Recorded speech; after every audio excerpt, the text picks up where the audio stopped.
Manchester United have beaten Barcelona. They've knocked Barcelona out the Europa League, and we know what United are like against big Spanish teams, especially when they have the ref as their 12th man. But Erik Ten Hag is genius. Erik Ten Hag cannot be started. Erik Ten Hag has truly cemented himself as a world-class manager. He's beaten Klopp, he's beaten Arteta, he's beaten Pep, he's beaten Xavi. He tactically outclassed Xavi today. Over the two legs against Barcelona, Manchester United were the best team for the majority of those two legs. Yes, we were poor in the second half, but the away leg at Nou Camp, the better team. The second half, we absolutely dominated Barcelona. Yes, they didn't have Pedri. Yes, they didn't have Xavi. But this is a Barcelona team that's comfortably top of La Liga. We saw Real Madrid cook Liverpool 5-2. We know that Real Madrid are good and Barcelona have been better than them this season. You know, Barcelona have spent all this money. They've got players like De Jong, you know, and United just, you know, iffy first half. But that second half, Barcelona were on toast. Erik Ten Hag's substitutions were game changer. Antony coming on was game changer. Erik Ten Hag is an absolute world-class manager because his tactical sense, his in-game management I actually think it could be better than Fergie's. And that sounds mad saying that. But his in-game management, to take Wout Weghorst off at half-time and bring on Antony was spot on. Wout was too slow. It wasn't the game for Wout. Barcelona were leaving space in behind, and it was pace that was getting at Barcelona, and Erik Ten Hag just got everything right. Iffy first half, absolutely dreadful first half. I felt that it was going to end 1-0 Barca. I was really disappointed. It was really poor. We were losing the game. We were losing the ball. Other than Martinez and Varane, the first half was awful. Martinez and Varane, we'll get into them. Wow, what an absolute performance. And Ten Hag brings on Antony, and Antony gets the goal, and Ten Hag gets the reward for bringing on Antony. But Antony did more than that goal today. I thought Antony was absolutely brilliant today, because what Antony does on that right-hand side is he holds the shape. He put in a defensive shift, made a few good tackles, but he holds the shape, he holds the width. And I think at Barcelona, where there was kind of space in those flanks, and that's where we caused all the issues. That's where all the goals originated from.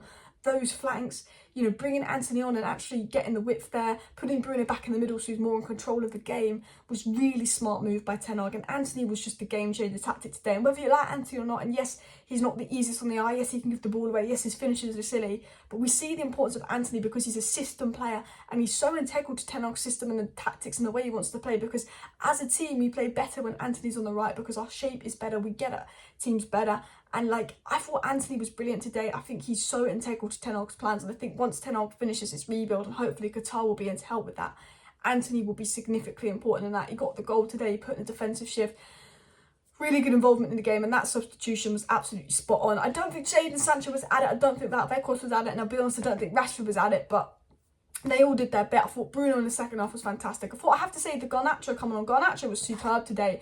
I actually read a tweet about Garnacho that said Garnacho had a really good cameo, defended well, pressed well, always been available on the transition or leading it when he's dribbling, and won fouls smartly, really grown up display on a big European night for an 18-year-old. People forget that Garnacho is just an 18-year-old, and he's been asked to come in when we're drawing against Barcelona on a big European night and make a difference. And Garnacho came on and he made a difference. He obviously was there for the goal, but he put a good cross in to Rashford that was just behind him. He was running at Barcelona, and Ten Hag was spot on with the Garnacho sub, because Ten Hag saw that Xavi was leaving space in behind, his defenders were pressing forward, and where we were causing Barcelona problems was on the attack when we were getting pace in behind. It was the pace that was causing them problems.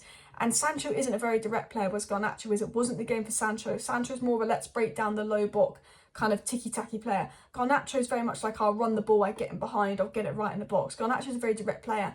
And Garnacho caused them problems because the way Barcelona, when you get on the ball, if you ran at them, if we were getting in behind, it was causing them problems, their defence. And this is a Barcelona defence that have not conceded an open play goal in the Nou Camp all season in La Liga, and have only conceded 7 goals, you know, in La Liga all season. This was Barca's best defence. Yes, they didn't have Pedri, yes, they didn't have Xavi. This was Barca's best defence. And Garnacho was toying with them. He was getting in behind, he was causing them problems for an 18-year-old. It was a brilliant little cameo as well. Obviously, Antony was good. I thought that Bruno in the second half was really good. But look, Fred found his passport at half-time. I don't know what Ten Hag did at half-time. Ten Hag did something at half-time. Ten Hag, I don't know what it was, but Ten Hag just said something, he did something at half-time where Fred picked up his Brazilian passport, and Fred was like a 2 out of 10 in the first half. And then in that second half, Fred was like a 10 out of 10. He was everywhere. He got the goal. He was involved. It's mad. And even Bruno had an iffy first half. In that second half, was like boom. And I have to say, I thought Bruno's shithousing De Jong was brilliant. Kicking the ball at De Jong. The United fans saying, "What's the score? What's the score, Frankie?" It feels like a bit of good revenge. Like, you know, you could have come and been part of Ten Hag's project at United. Look at us. Look at Barca. You know, we're in the Europa League. You're not. I have to say, we could win the quadruple. I'm joking. But, you know, we're in the Europa League. We could very much win the Europa League. I think a one-off in a final, if we have Casemiro, Ten Hag will beat Arteta. I think it's between Man United and Arsenal now to win the Europa League. And I believe that Ten Hag, in a big final, if we got Arsenal in the final, could beat Arteta. I really believe that, because Ten Hag's a big game manager. He'd been prepping for this Barcelona game for a while. We took 8 analysts to the new camp. He tactically absolutely outclassed Xavi in that second half. He got it wrong in the first half. But the thing is, I say he got it wrong in the first half. We started that first half so well. So well we started that first half. And then there was that dodgy penalty that wasn't a penalty. And then it just shifted the momentum, and then we kind of lost the ball. We lost the trap. But the way we started the first half and the press was fantastic. Then obviously we needed half time to come. The fact that we scored a goal so quickly in the second half was brilliant. The fact that we go 1-0 behind to a Barcelona side that conceded 7 goals in La Liga all season, and then we go and score 2 past them to win 2-1, just shows how far this team is kind of, just shows the mentality of the team. You know, Varane, Martinez, Casemiro, we've got leaders, we've got warriors in this team to absolutely come from behind, absolutely, you know, change the game around. That shows a big thing. But Ten Hag tactically got this right. He had Rio go to Carrington, he's had Van Persie go to Carrington. He's obviously made a lot of changes. Ten Hag, he got his substitutions right. He started the game well. We saw it wasn't going right at half time, and he tactically outclassed Xavi. You know, he saw where Barcelona's weaknesses were. We saw that Barcelona, in the transitional sense, we could just get them. We could just get at them. And that's why he did the subs. And that's why he did the subs so spot on. I just think he's an absolute genius manager. And, you know, I think we can win the Europa League now. I really think in a final, a one-off game, a knockout game, Ten Hag would beat Arteta because he's a big game manager. Tactically, he gets those big games spot on. Obviously, we've got a big final versus Newcastle. And I want to say, before I even get into the defence, before I even talk about some players that were fantastic today, but like, this win, I think, is going to be massive for momentum and mentality shift. This win over Barcelona, I think, is going to be a big psychological boost for United. Not just a brilliant boost that we're in Europa League, but I think that psychological boost that we beat Barcelona, the confidence it's going to give us going forward, the confidence it's going to give us into the Newcastle game, I think it's going to be a massive boost of, you know, this hard work is paying off. It's been tough under Ten Hag, it's been strict under Ten Hag, but this guy knows what he's doing. He changed the game, his subs changed the game. It's going to have us that confidence. I think when you've got leaders like Varane in there, you've got leaders like Casemiro and their experienced winners, I think we'll go into Newcastle with that advantage despite them having the rest. I just think that's going to give us a big boost for the rest of the season mentally, having beat Barcelona over 2 legs in a European tie when they had the ref on their side. The ref obviously balanced it out in the second half. I think someone spoke to him and said, fucking hell, that's not a pen. But, you know, they really, that mentality boost. And I want to talk about my man of the match, Lisandro Martinez. It's between him and Varane. If Fred was good in the first half, it would have been Fred. But Lisandro Martinez and Rafael Varane, what a pairing. What a pair of monsters. What a pair of beasts. They were brilliant today. Varane with the blocks, Martinez with the tackles. That first half, Martinez was everywhere. It was Martinez FC. Because I'll be honest with you, it was a little bit of a mess for moments in the first half. It really was a bit of mess for moments in the first half. And Martinez was absolutely there to clear it up, you know. And you know what? People will say, oh, United got lucky today. We were better than Barcelona over the 2 legs. Yeah, Barcelona had moments. We had moments where we were poor, but we were better than Barcelona over the 2 legs.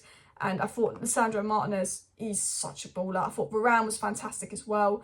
And also, I think everyone saw today what Antony brings to the side. Everyone saw today what Antony brings for the side as well. I think Ten Hag's engaged management, absolutely top tier. And I want to get some statistics up for you guys. I really do. I think Varane toying with Barcelona is brilliant. Fred won 12 tackles against Barcelona. He was a tank. 13 tackles against Barcelona, sorry, and obviously got a goal. Fred was a tank. But Rafael Varane here, you know, won all his aerial duels, won possession 9 times, made 3 clearances, 2 interceptions, and created a chance as well, and made an off-the-line clearance.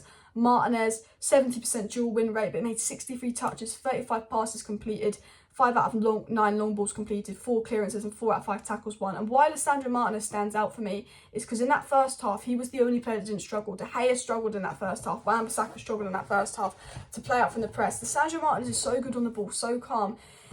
He was the only Man United player in that first half that really was able to play out from the press. Like, you know, he could deal with the Barcelona press. He's a very good player. He's a very good Ten Hag player. And I thought Martinez showed his level today. The Matt stick he got about joining United and, you know, not going to make it, and he's too small for the league. And he was arguably the best player against Barcelona. He's arguably been the best player when we've played teams like Liverpool and, you know, Arsenal. He's been absolutely fantastic. And him and Varane, absolute Rolls-Royce monster partnership, man of the match, absolutely incredible. And we could win 3 trophies. We you know, we've got a trophy on Sunday. We've got a massive game on Sunday.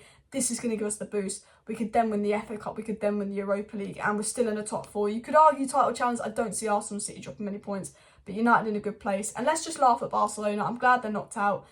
Just, you know, let's go. Smash the like, smash the subscribe. 5 things we learned from the game out tomorrow morning, where we'll get into what Ten Hag said post-match and the statistics and data and more. See you then. Bye.